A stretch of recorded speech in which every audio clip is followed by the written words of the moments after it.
Hello दोस्तों, क्या हाल चाल। मस्त मौज बहार हमेशा ही होनी चाहिए। तो दोस्तों, आज हम लोग शुरू करने जा रहे हैं आपका नया और बहुत ही इंपॉर्टेंट टॉपिक, सिक्योरिटी वैल्यूएशन। ना कौन सी सिक्योरिटी की बात कर रहे हैं? लाओ यार स्लाइड लाओ साथ में।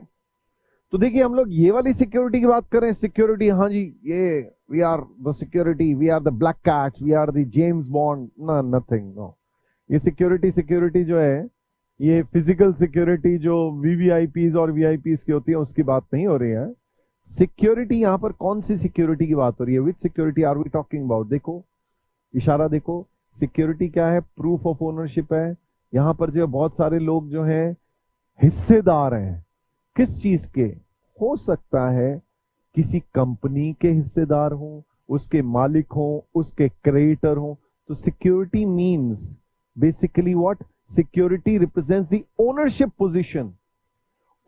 Position of a publicly traded corporation. एक एग्जांपल है इक्विटी शेयर का, मैंने एग्जांपल दिला सिक्योरिटी। या creditor relationship with the government body. Take an example, आपने किसी पब्लिक सेक्टर अंडरटेकिंग, कोई सेंट्रल गवर्नमेंट, स्टेट गवर्नमेंट के आपने बॉन्ड्स, डिवेंचर्स, बॉन्ड्स खरीद रखे हैं एज द केस में भी, या फिर अ कॉर्पोरेशन किसी कंपनी के खरीद रखे हैं, what ever. Security means what? Security means ownership हमारी है किसी चीज में। या तो हम लोग क्रेडिटर हैं उसके, take an example, part creditor है, बहुत सारा पैसा दिया, उधार दिया बॉन्ड्स होल्डर्स ने, उसमें हमारे पास एक सिक्योरिटी है, एक जो है यूनिट है, वॉट एवर यू में से। नाउ सिक्योरिटी की अगर बात करें तो सिक्योरिटी क्या है वो अभी हम लोगों ने देखा। नेक्स्ट, इसके बाद आगे बारी आती है सिक्योरिटी में जो सबसे ज्यादा इंपॉर्टेंट एस्पेक्ट है जो हम लोग इस चैप्टर में पढ़ने वाले हैं। मैंने आपको नाम क्या बताया? What is the name of the chapter? Security valuation है जी, सिक्योरिटी वैल्यूएशन। पहली चीज तो देखिए, मैंने इसको ना दो पार्ट्स में बांटा है। एक है सिक्योरिटी वैल्यूएशन 1, दूसरा है सिक्योरिटी वैल्यूएशन 2। उसको हम लोग बॉन्ड वैल्यूएशन भी कह सकते हैं। सेकेंड वाले को हम लोग बॉन्ड वैल्यूएशन भी कह सकते हैं, bond and debentures, debt instruments की वैल्यूएशन। यहां सिक्योरिटी वैल्यूएशन 1 में मैं आपसे क्या डिस्कस करने वाला हूं? यहां सिक्योरिटी वैल्यूएशन 1 में मैं आपसे डिस्कस करने वाला हूं इक्विटी शेयर्स की, प्रेफरेंस शेयर्स की, इक्विटी शेयर्स की, प्रेफरेंस शेयर्स की valuation, as well as rights, जो राइट इशू होते हैं उनके राइट्स की वैल्यूएशन। ठीक है जी। और उसके अलावा हम लोग जो कैलकुलेशंस करेंगे बायबैक के बाद, अगर बायबैक कर लिया किसी कंपनी ने तो बायबैक के बाद शेयर की वैल्यू क्या होगी, वो भी हम लोग कैलकुलेशन करके निकालेंगे कि अभी बायबैक से पहले क्या वैल्यू है, और बायबैक ऑफ इक्विटी शेयर्स, जो कंपनी अगर बायबैक करती है तो उसके बाद क्या वैल्यू होगी। तो will discuss these aspects over here. And apart from that security valuation 2, या आप उसे बॉन्ड वैल्यूएशन भी कह सकते हैं, तो हम लोग उसको बॉन्ड वैल्यूएशन ही कह देंगे, बॉन्ड या debentures valuation as the case में भी।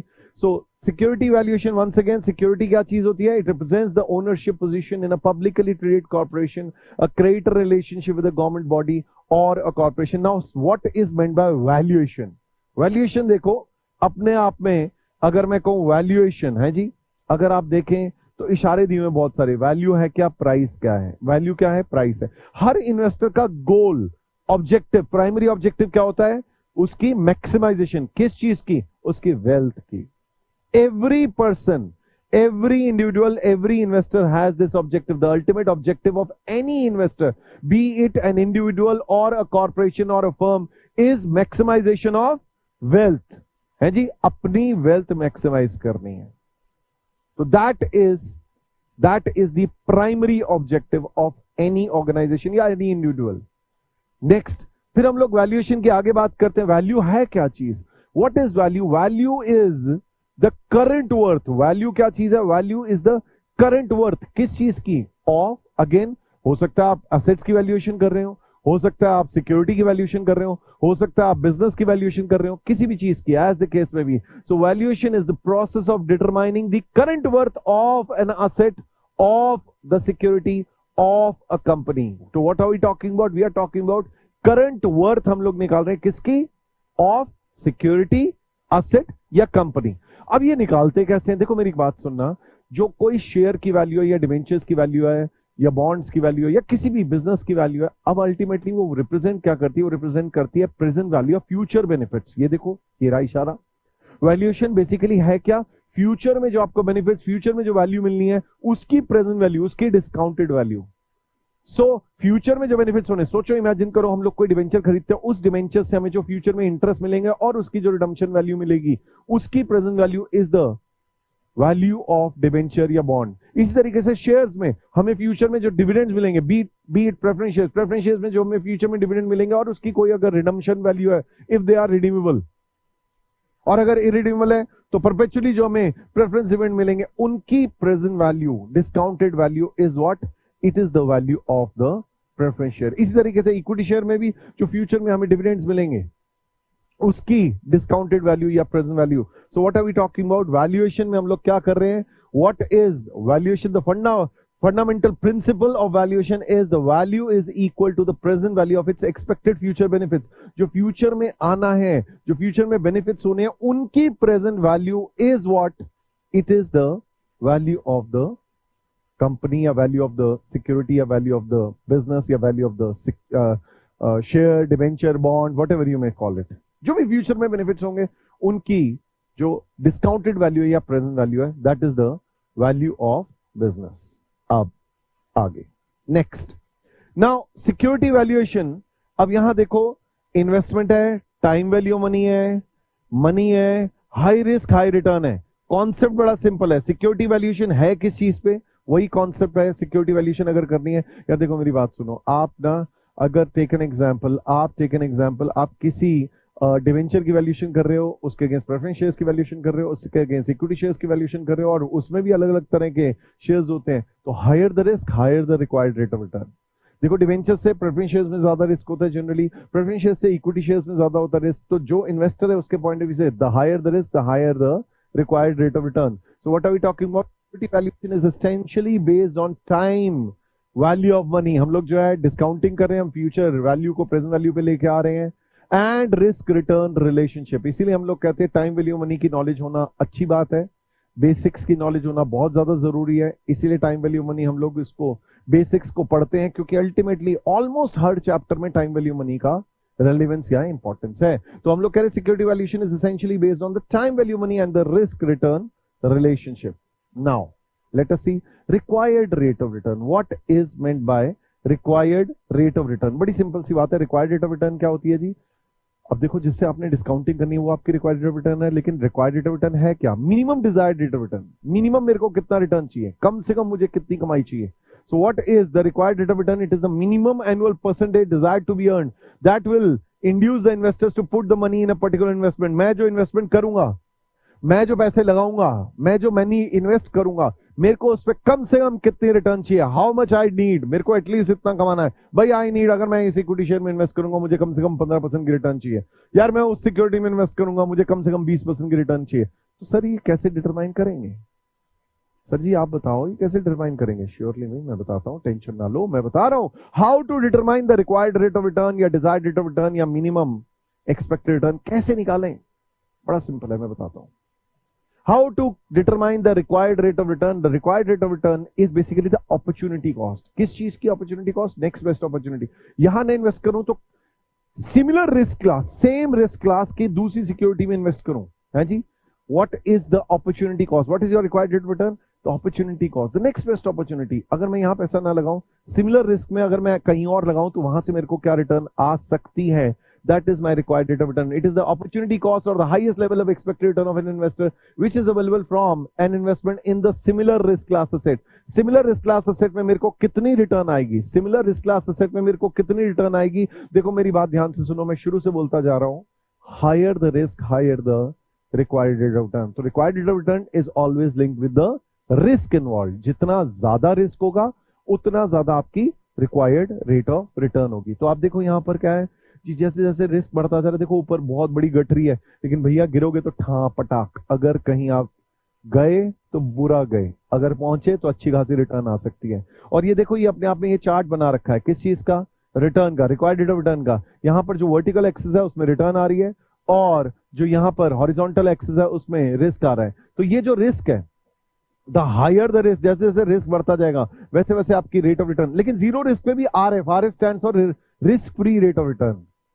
कुछ तो आता ही है यार। आप अगर टाइम वैल्यू मनी को कंसिडरेशन में रखें यार, आप अगर आरबीआई को पैसे दे दें, आरबीआई के ट्रेजरी बॉन्ड में इन्वेस्टमेंट कर दें, तो भी कुछ तो कमाई लेंगे विदाउट एनी रिस्क। आरबीआई आपको कमिट कर देगा भाई 5% तो मैं देता हूं, तो कुछ रिटर्न तो विदाउट रिस्क आती है। बट जैसे जैसे आपको अगर उससे ज्यादा रिटर्न चाहिए तो रिस्क प्रीमियम चाहिए, अगर एक्स्ट्रा रिटर्न चाहिए तो ऑब्वियस सी बात है आपको एक्स्ट्रा रिटर्न तब आएगी, एक्स्ट्रा रिटर्न तब आएगी जब आप रिस्क लोगे। Higher the risk higher the required rate of return. तो रिस्क के साथ साथ the more you are ready to take the risk exposure, the more will be the required rate of return. The general rule is the greater the risk, the greater the potential of higher returns and again losses also. Potential of return भी है और losses भी, हड्डी टूट सकती है as the case में भी, ये हम लोगों ने देखा। अब डिस्कस करें प्रेफरेंस शेयर्स क्या चीज होती है।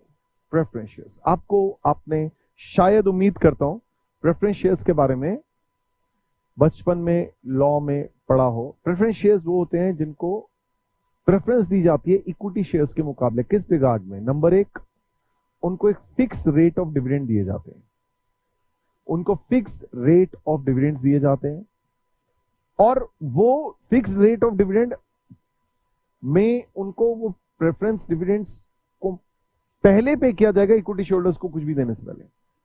तो डिविडेंड्स इक्विटी शेयर होल्डर्स को देने से पहले पहले प्रेफरेंस शेयर होल्डर्स को मिलेगा। और इवन जब कंपनी की वाइंडिंग अप या लिक्विडेशन होगी तो उस टाइम पर भी इक्विटी शेयर होल्डर्स, जब वाइंडिंग अप होगी कंपनी की, उस टाइम पर भी इक्विटी शेयर होल्डर्स को बाद में मिलेगा, पहले प्रेफरेंस शेयर होल्डर्स को उनका स्टेक मिलेगा। वैसे ये share holders funds owners funds का पार्ट है। आप लोगों ने अमेलगमेशन, अकाउंटिंग फॉर अमेलगमेशन में भी देखा होगा कि ये ओनर्स का पार्ट होते हैं। डेट इक्विटी रेशियो जो लेते हैं उसमें इक्विटी का पार्ट माना जाता है। They are not equity share capital but they are considered as a part of owners. इनको जो डिविडेंड दिए जाते हैं वो भी अप्रोप्रिएशन ऑफ प्रॉफिट्स है। और फिर प्रेफरेंस शेयर्स कई तरह के होते हैं, participating, non participating, cumulative, non cumulative, convertible, non convertible, वो सारे एस्पेक्ट्स हम लोग डिस्कस करेंगे आज ही। पहले प्रेफरेंस शेयर्स होते क्या हैं वो जस्ट जनरल डिस्कशन करते हैं। थियोरी में आपको दिया हुआ है, तो थियोरी, प्योर थियोरी मैं नहीं लिखवाने वाला हूं, मैं प्रैक्टिकल बेस्ड थियोरी लिखवाने वाला हूं। यस, आप लोग जब ये प्रेफरेंस शेयर्स के बारे में हम लोग पढ़ लेंगे, उसके बाद वैल्यूएशन ऑफ प्रेफरेंस शेयर्स की आप हेडिंग डालेंगे बाद में। ठीक है जी, पहले सिर्फ प्रेफरेंस शेयर्स होते क्या है जल्दी से उसको रिकैप ले लेते हैं जो आपने बचपन में पढ़ा हुआ है। तो प्रेफरेंस शेयर्स होते क्या है? Preference shares carry preferential rights over the equity shares. तो इक्विटी शेयर्स में जो है इनका प्रेफरेंशियल राइट है, आप इसे कह सकते हैं प्रीएम्प्टिव राइट है, फर्स्ट राइट है। किस रिगार्ड में? कि उनको डिविडेंड्स भी पहले मिलेंगे, इनके फिक्स डिविडेंड जो रेट पहले से फिक्स किया होता है वो मिलेगा, तब जाके इक्विटी शेयर होल्डर्स को कुछ भी मिलेगा। और दूसरा नंबर इनको जब कंपनी की वाइंडिंग अप होगी या लिक्विडेशन होगी उस टाइम पर भी इनको प्रेफरेंस दी जाएगी in regard to the payment of their principal amount. तो आप देखिए, these shares have the first right. First right को हम लोग प्रेफरेंशियल राइट भी कह सकते हैं या प्रीएम्प्टिव राइट भी कह सकते हैं। प्रेफरेंशियल राइट है, ठीक है जी, किस रिगार्ड में? Payment of dividend as well as repayment of capital. एक तो इनको डिविडेंड भी पहले मिलेगा, दूसरा कैपिटल भी इनको पहले पेमेंट होगी in the event of liquidation of the company. Company की लिक्विडेशन के टाइम पे इनको जो है एज द केस में भी सबसे पहले इनको पेमेंट होगी, इक्विटी शेयरहोल्डर्स को उसके बाद में पेमेंट होगी। और फिर ध्यान दीजिएगा, इनका जो रेट होता है फिक्स्ड रेट होता है, पहले से प्री डिफाइंड होता है जी। The right to claim dividend is confined to a pre determined rate as and when the management decides to declare dividend. देखो, जब वो डिविडेंड डिक्लेयर करना चाहेगी, कंपल्शन नहीं है डिविडेंड देना प्रेफरेंस को, इट्स नॉट मैंडेटरी। अगर प्रॉफिट्स हैं तो दो, पीएटी प्रॉफिट आफ्टर टैक्स बच रहा है और एप्रोप्रिएशन करना चाहते हो तो दो, कंपल्शन नहीं है कि देना ही देना है ना। हाँ, क्यूमुलेटिव होंगे तो वो क्यूमुलेट हो जाएंगे, इस साल नहीं दिए तो अगले साल 2 साल के देने पड़ेंगे। नॉन क्यूमुलेटिव तो लैप्स हो जाएंगे बेचारे। बट आपको शायद ये भी पता होगा कि अगर क्यूमुलेटिव प्रेफरेंस शेयर्स और नॉन क्यूमुलेटिव प्रेफरेंस शेयर्स पे नंबर ऑफ ईयर्स तक अगर डिविडेंड ना दे तो उनका वोटिंग राइट हो जाता है प्रेफरेंस शेयर होल्डर्स का। और कोई भी कंपनी ऐसा करना नहीं चाहती कि यार इक्विटी शेयर होल्डर्स के साथ में इनका भी वोटिंग राइट हो जाए। खैर, मुद्दे की बात पे आते हैं, आगे देखते हैं। तो ये जो शेयर्स हैं ये इक्विटी शेयर्स की तरह ही है, क्योंकि इनको भी डिविडेंड ही मिलना है, लेकिन बस बात क्या है, इनको प्रेफरेंस मिलनी है डिविडेंड में और इनका फिक्स रेट है, पहले से डिफाइंड है। तो आप देखो जरा, मैंने क्या बोला, मैंने आपको कहा these shares are similar to equity share since dividends on equity share भी दिया जाता है इसी तरीके से। लेकिन preference dividend is not obligatory cost, just like that equity dividend is not an obligatory cost. हाँ, ये फिक्स्ड है लेकिन ऑब्लिगेशन नहीं है, जैसे इंटरेस्ट है वो देना ही देना है। अच्छा, इसके अलावा preference holders can not claim it as a matter of right, वो जो है वो कंपल्सरली ये नहीं कह सकते कि हमें दो ही दो, है ना जी। नेक्स्ट, तो मैंने आपको ये चीज बोली कि जी प्रेफरेंस होल्डर्स को प्रेफरेंस मिलेगी डिविडेंड्स में, फिक्स डिविडेंड है लेकिन कंपल्शन नहीं है। फिक्स डिविडेंड जो मिलेगा जस्ट लाइक जैसे इंटरेस्ट ऑन डेट होता है, उनको इंटरेस्ट ऑन डेट तो हमेशा देना ही देना होता है, इररिस्पेक्टिव ऑफ कमाई है नहीं है, इनको तभी देंगे जब कमाई है। तो आप देखो preference dividend cost, the dividend cost of preference shares is prefixed, जैसे मैंने अपने डेट में आपने सुना होगा 10% डिबेंचर्स, इस तरीके से 12% प्रेफरेंस शेयर कैपिटल ऐसे लिखा जाता है। तो prefix like the cost of debt, therefore these shares have been branded as hybrid security, इनको हाइब्रिड सिक्योरिटी कहते हैं, मतलब consisting of more than one feature, embracing the feature of both equity and debt, इसमें equity का भी feature है और date का भी फीचर है। जैसे डेट में होता है कि भैया इसमें फिक्स्ड रेट है, इसमें भी फिक्स्ड रेट है, लेकिन फर्क क्या है, डेट पे इंटरेस्ट जो देते हैं वो टैक्स डिडक्टेबल होता है कंपनी के लिए और प्रॉफिट बिफोर टैक्स में से जाता है, लेकिन जो प्रेफरेंस डिविडेंड है वो आफ्टर टैक्स प्रॉफिट्स में से जाते हैं, that is an appropriation of profits. Now let us discuss, ये सारी चीजें आपको लिख के दी हुई हैं। नाउ मुद्दे की बात पे आते हैं, कितने तरह के प्रेफरेंस शेयर्स होते हैं, टाइप्स ऑफ प्रेफरेंस शेयर्स जिसे हम लोग कह सकते हैं। तो देखिए types of preference shares broadly इनको 3 कैटेगरीज में बांटा जा सकता है जी। कौन कौन सी कैटेगरी? सबसे पहली तो होती है cumulative and non cumulative. Sir what is meant bye cumulative and non cumulative? देखो ऐसा है, अगर प्रेफरेंस डिविडेंड्स दिया अच्छी बात, नहीं दिया इस साल क्यूमुलेटिव प्रेफरेंस शेयर्स है तो अगले साल 2 साल का देना पड़ेगा, 2 साल तक नहीं दिया अगले साल में जब भी प्रेफरेंस शेयर होल्डर्स को डिविडेंड देना, देखो इक्विटी से पहले प्रेफरेंस को प्रेफरेंस दी जाएगी, उनको डिविडेंड दिया जाएगा और इनको फिर 3 साल का क्यूमुलेट हो जाएगा एंड नॉन क्यूमुलेटिव में लैप्स हो जाता है। ठीक है जी, तो क्यूमुलेटिव एंड नॉन क्यूमुलेटिव। इसके अलावा दूसरे होते हैं participating and non participating. What is meant by participating and non participating? देखो एक्चुअली ऐसा है, लेट्स टेक एन एग्जांपल, एक रेट प्रीफिक्स कर दिया कि भाई प्रेफरेंस होल्डर्स को हम लोग जो 12% डिविडेंड दे रहे हैं और इक्विटी डिविडेंड कुछ ऐसे कहा कि अगर इक्विटी होल्डर्स को 20% से ज्यादा डिविडेंड दिया तो ये भी पार्टिसिपेट करेंगे एक्स्ट्रा डिविडेंड्स में। कहने का मतलब if they get higher dividends, equity holders get a higher dividends, they will participate. तो पार्टिसिपेटिंग प्रेफरेंस शेयर्स के बाद last but not the least is convertible non convertible. ये कौन से होते हैं? कन्वर्टेबल कौन से होते हैं? जो कि कन्वर्ट हो जाते हैं इक्विटी शेयर्स में, और नॉन कन्वर्टेबल जिनमें ऐसी कन्वर्जन ऑप्शन नहीं होती, भैया बस उनको रिडीम करना है। तो ये कन्वर्ट होके इक्विटी शेयर में फिर रिडीम होंगे, मतलब रिडम्पशन किस तरीके से हुई? Bye conversion. और इक्विटी शेयर्स की कोई रिडम्पशन होती नहीं है। तो वंस अगेन फिर से सुनो, number 1 cumulative non cumulative. Let us understand cumulative and non cumulative preference shares. Cumulative preference shares कौन से हुए? जिनके की अगर आपने डिविडेंड 1 साल नहीं दिया तो क्यूमुलेट कर देंगे अगले साल, फिर 2 साल के 2 and so on and so forth. देखते हैं जरा, let us see. So in case of cumulative preference shares, the dividend keeps on accumulating till the time it is eventually paid. Cumulate होता रहेगा, लेकिन non cumulative में lapse हो जाएगा, गया। ठीक है जी।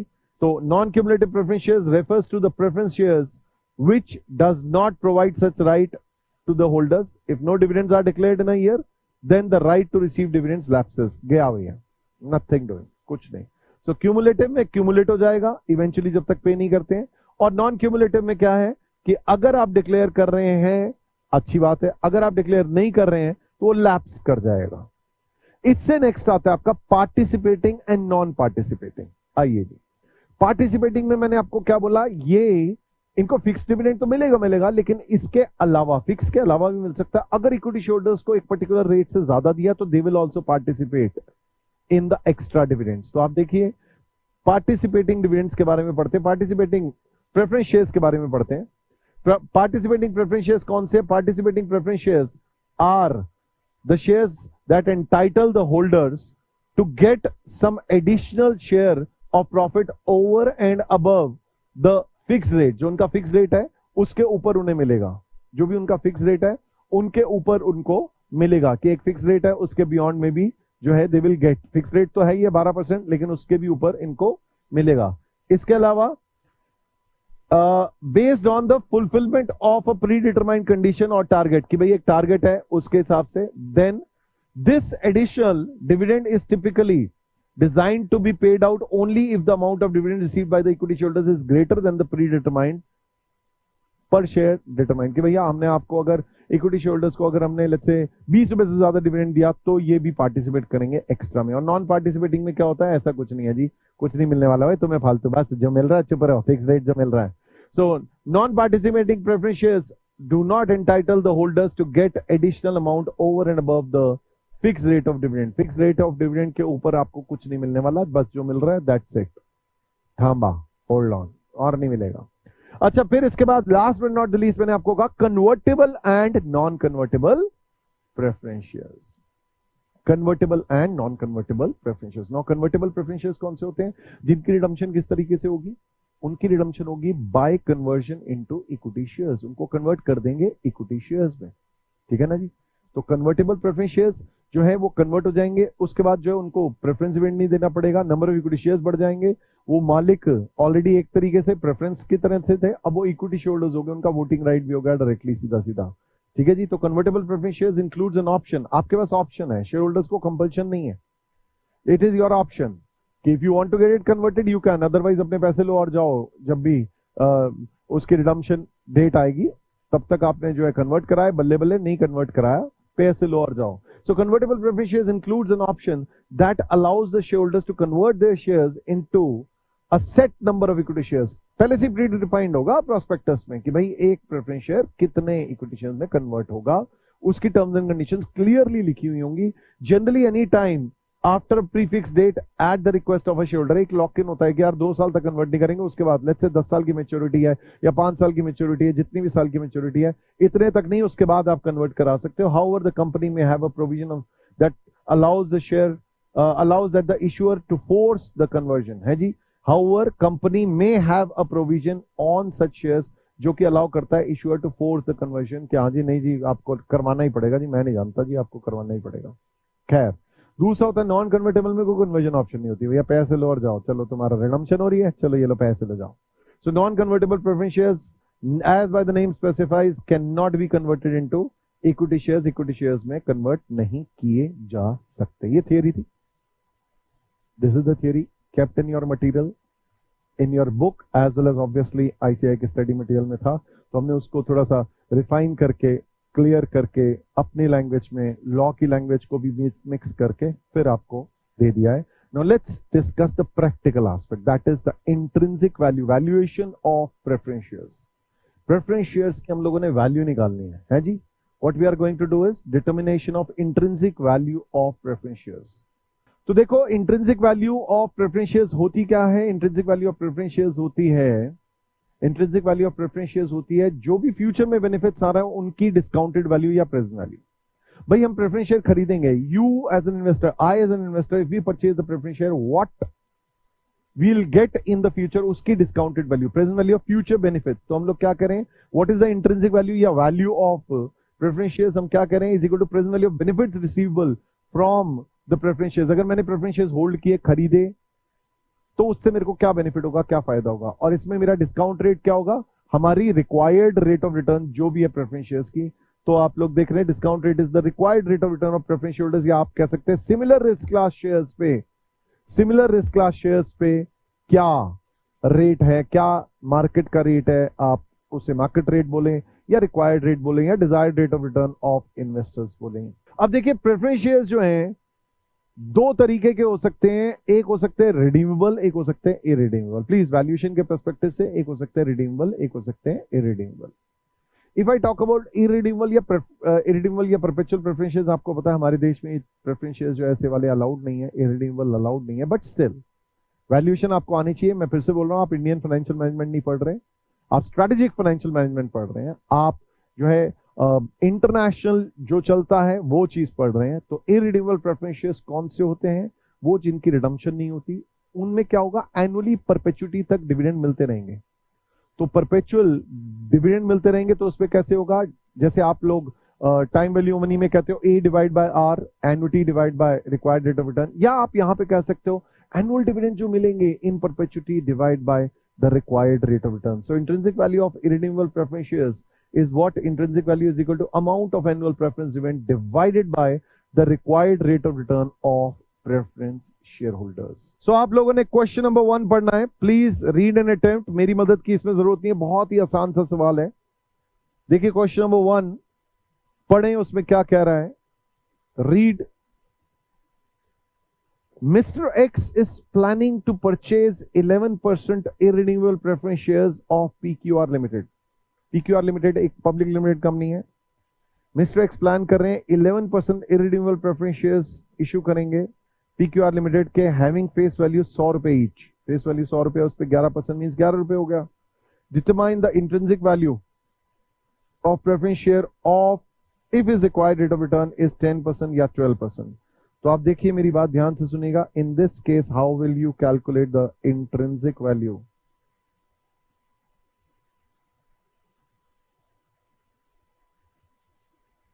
ऑफ irredeemable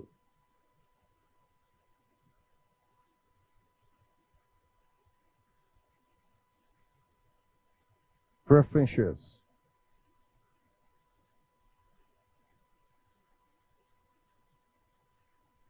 सिंपल है, amount of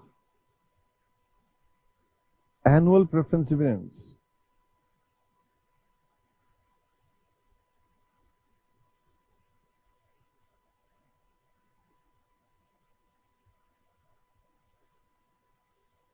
divide by required rate of return of preference shareholders.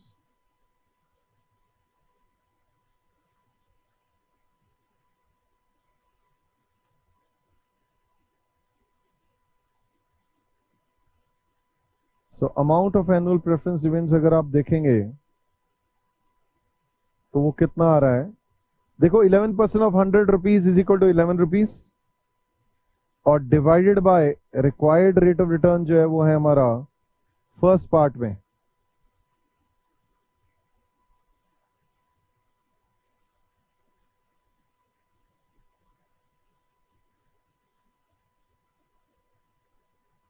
%10 है, तो दैट इज कमिंग टू ₹110। आप इसे ऐसे भी कह सकते हैं A divide by R, annuity divide by जो भी आर है रेट ऑफ रिटर्न। और सेकंड इंट्रिंसिक वैल्यू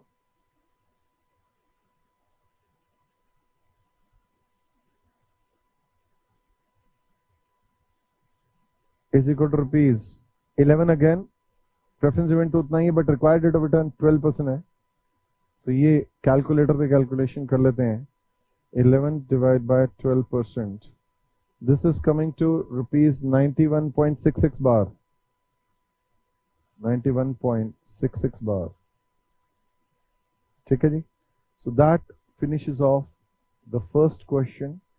बहुत ही आसान सवाल, बहुत ही सिंपल सवाल।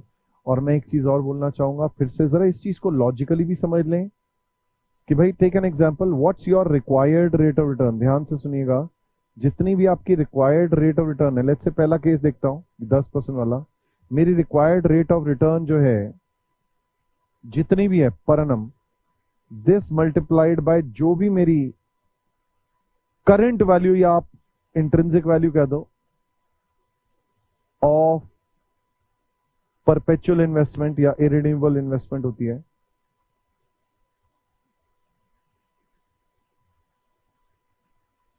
भाई मेरे को कम से कम कितना चाहिए, ये मेरे को एनुअल डिविडेंड्स या आप कह दो कैश इनफ्लोज रिसीवेबल इन परपेचुटी है। ये लिखने की जरूरत नहीं है, जस्ट फॉर नॉलेज है कि आप समझें इसको। हो क्या रहा है, बंदा ये कह रहा है यार मुझे ना 10% रिटर्न चाहिए पर एनम, मुझे नहीं पता कि intrinsic value of investment today आज क्या है, value today I don't not know, value at zero period I do not know.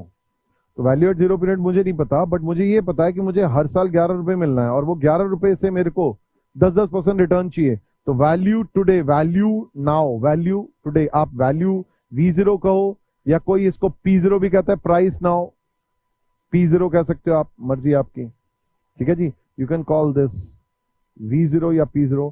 तो वैल्यू नाउ या price now is equal to 11 रुपए डिवाइड बाय 10%। भाई मेरे को 110 रुपए तक मैं देने को तैयार हूं, इससे ज्यादा मैं देने को तैयार नहीं हूं। खैर हम लोगों ने प्रेजेंट ऐसे करना भी नहीं होता, ये जस्ट फॉर नॉलेज था। ये ऑब्वियसली आपको पता है, intrinsic value is equal to 11 rupees divide by जो भी आपकी रिक्वायर्ड रेट ऑफ रिटर्न है, that is may be it is 10%, may be it is 12%, whatever it is. इसी के साथ ये सवाल समाप्त हुआ। नमस्कार। सेकंड नंबर क्या है जी? सेकंड नंबर, लाओ यार स्लाइड लाओ। तो अभी तक हमने पढ़ा इंट्रिंसिक वैल्यू जो है is equal to annual preference dividend divide by required rate of return. ये है परपेचुअल या इरिडीमेबल प्रेफरेंस शेयर्स का। लेकिन रिडीमेबल प्रेफरेंस शेयर्स का कैसे निकलेगा? रिडीमेबल प्रेफरेंस शेयर्स का निकलेगा अगर हमें, रिडीमेबल प्रेफरेंस शेयर्स का हमें ऐसे निकलेगा, अगर हमें इंट्रिंसिक वैल्यू निकालना रिडीमेबल प्रेफरेंस शेयर्स का, तो वो किस तरीके से निकलेगा? अब redeemable preference share let's say 5 साल है, 10 साल है, 15 साल है, 20 साल है, तो उसमें जो फ्यूचर में डिविडेंड्स मिलने हैं प्लस जो रिडम्पशन वैल्यू मिलनी है उन सब की present value, the discounted value, right? So what are we talking about? The present value of future preference dividends plus present value of redeemable value, present value of future preference events plus present value of redeemable value. This is intrinsic value of redeemable preference shares. तो intrinsic value of redeemable preference shares कैसे होगी? present value of future preference events plus present value of redeemable value. इस तरीके से आप calculate करके निकाल के दिखा सकते हैं। लो जी, क्वेश्चन नंबर 2 देखेंगे please everybody. The face value of preference share 100 rupees है, बहुत अच्छी बात है। Face value of preference share जो है वो 100 रुपए है। Stated dividend rate is 7.5%। तो इसका मतलब आप समझ सकते हैं कि 7.5 रुपीज एनुअली डिविडेंड मिलना है इन्वेस्टर को। The share is redeemable after 4 years. 4 साल बाद ये रिडीमेबल है। 4 साल के बाद इसके 100 रुपए वापस मिल जाएंगे और 4 साल तक 7.5 7.5 7.5 4 ईयर्स तक 7.5 7.5 7.5 7.5 और फिर 100 रुपीज मिलेगा। कहता है calculate the value of preference shares अगर रिक्वायर्ड रेट ऑफ रिटर्न 11% है। आओ जरा कैलकुलेट करते हैं। सो इंट्रिंसिक वैल्यू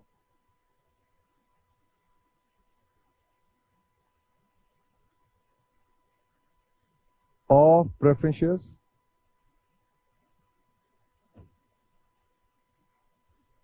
या आप इसे P0 भी कह सकते हैं।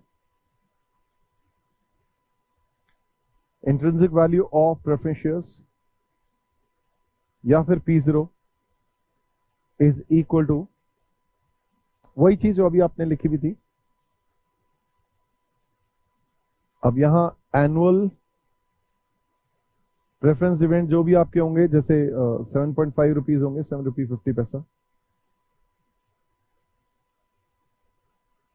इसको मल्टीप्लाई कर देना प्रेजेंट वैल्यू एन्युटी फैक्टर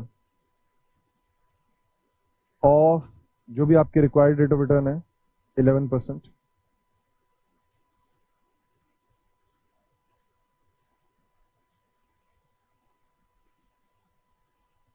ठीक है जी। कौन से लेकर कौन से साल तक? जितने भी साल हैं आपके, जैसे यहां पर 4 साल हैं, 11% फॉर 4 ईयर्स। इसमें प्लस कर देंगे जो आपकी रिडीमेबल वैल्यू है, multiplied by present value factor of year 4। redeemable value multiplied by present value of factor of year 4 for 11%.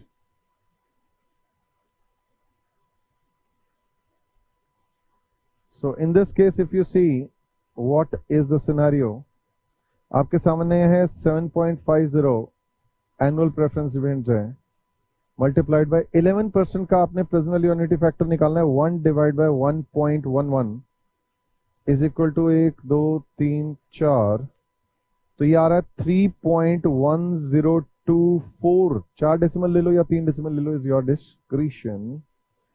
Plus चौथे साल का पी फैक्टर जो है उससे 100 रुपए को मल्टीप्लाई करना है 100 रुपीज इंटू 0.6587। ठीक है जी। So this is equal to